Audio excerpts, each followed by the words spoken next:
This is a variation of a cluster stitch. So basically just insert the hook into every second stitch and pull the yarn through and hold it there. Next one, insert into the same place. So that's twice, one more time in the same spot. So now we've got 3 lots that we pull through all together, and here we go.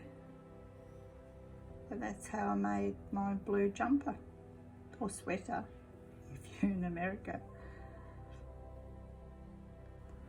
So that's basically the first row of the clusters.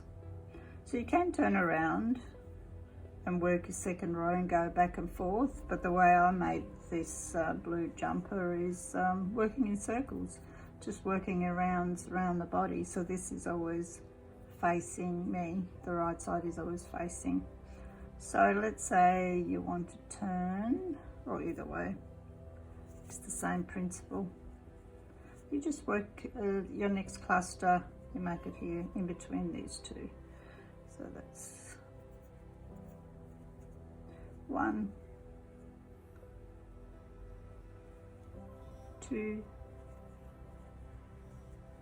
3, pull it all through, it's the first one, and repeat, 1, 2, 3,